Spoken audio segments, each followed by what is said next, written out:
Hi everyone! In this tutorial, I'm going to show you how to use the healing tools here in Photoshop. Find this worksheet and go ahead and open it up in Photoshop. The directions are right here at the top. We have 5 images that we're going to be working on, and we're going to be using 5 different tools, and you can see that we have different tools that correspond to the different images. Now in each of these images, we're going to be healing, also known as fixing or removing things in the image. That would be the blemishes, the bird, the graffiti, the hot air balloon, as well as the ladybug. So let's go ahead and first find our tools. So most of the healing tools are going to be here. Remember, you can click and hold or right click to find the rest of them because they're stacked up on top of each other. And we're going to go basically in order. We're going to start with the first one, which is the spot healing brush tool. And we're going to be working on image number 1. So I'm going to go ahead and zoom in. And I would suggest you do the same. It's just easier to work on that way. And we're going to go ahead and remove the blemishes. So the way that this tool works is it works like a paintbrush, and you literally just paint the areas away. Now I would suggest painting with a brush that is the size of what you're trying to remove. And you'll see as I paint, you're going to see dark areas.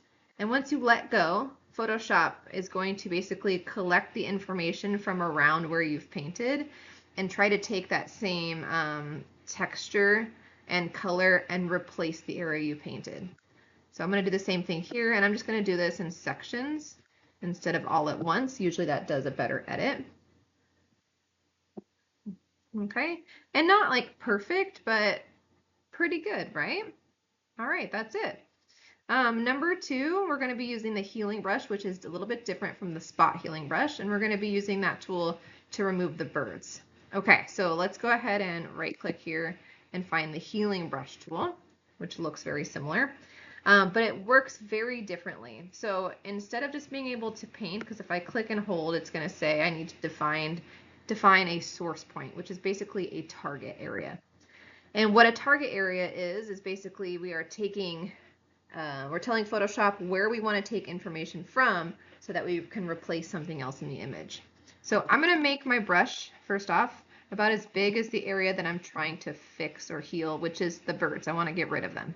So a brush size a little bit bigger. And then we're going to hold down the Alt key, and Alt is going to turn our cursor into a target. Once you have a target, we want to click on an area that has no birds. So maybe this like blank area down here on the bottom left. And I'm going to go ahead while I'm holding Alt, click once with my cursor. And now if I move my brush around, do you see how I have basically I can see the area that I've targeted in my brush. Now in your options bar, if you can see really harsh edges, like mine's not great, I actually want to take my hardness down to 0. I'm going to make a new target this time. And what that's going to do is it's going to help to make a softer edged brush, and it will look a little bit more natural. So now that I have a target with a soft brush, I'm going to go ahead and click and hold and start to paint. And notice that little plus sign. That plus sign is the area that Photoshop is taking information from. And it's doing a little bit of a direct copy while also trying to fill in similar colors and textures. Now, as you do this, be careful, because if the little plus sign starts to go to areas where the birds are, it's going to start to copy the birds. Okay, so I'm just going to take my time. Now, as I get to the birds where there's more blue sky coming through, I'm going to make a new target. So I'm going to hold down Alt, click in that area, and then start to paint. That way it looks a little bit more natural.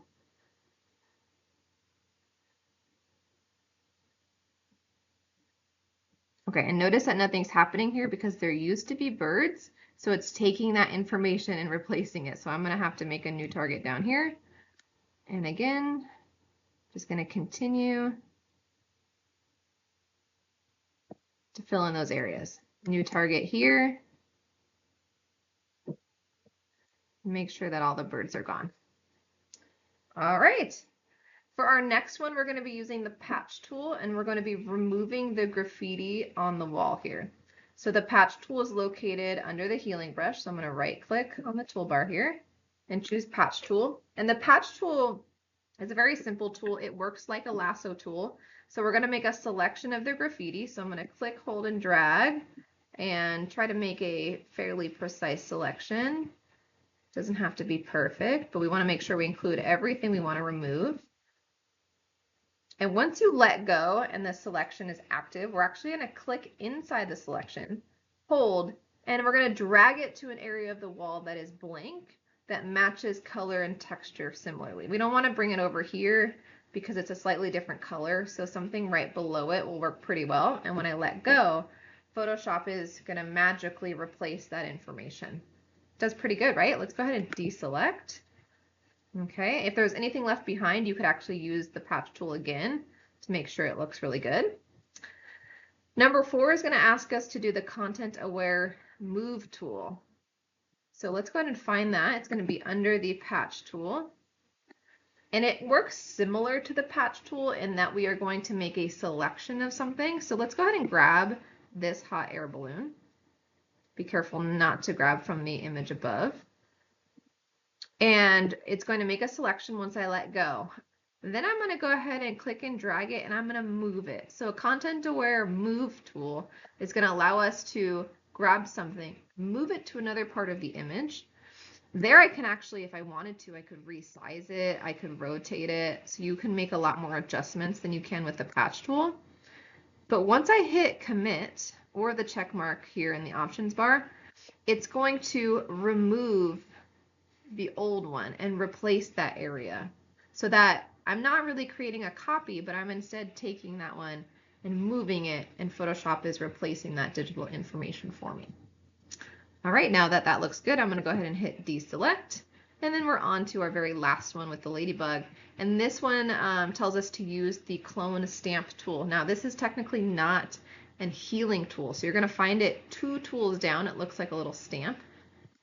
Now what this tool is meant to do is it's meant to, basically what it says is it will create a stamp for you to make duplicates of something. Now we're actually going to use it as a healing tool and do the opposite. So instead of making duplicates of this ladybug, we're going to use this tool to duplicate the blank areas of the image and remove or erase the ladybug.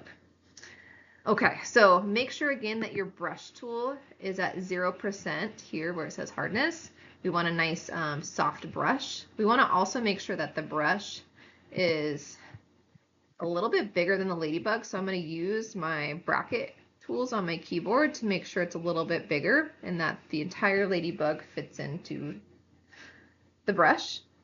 All right, now this tool works similar to the healing tool, healing brush tool, in that I have to make a target. So I'm going to hold down Alt, and I'm actually going to come over to this blank area.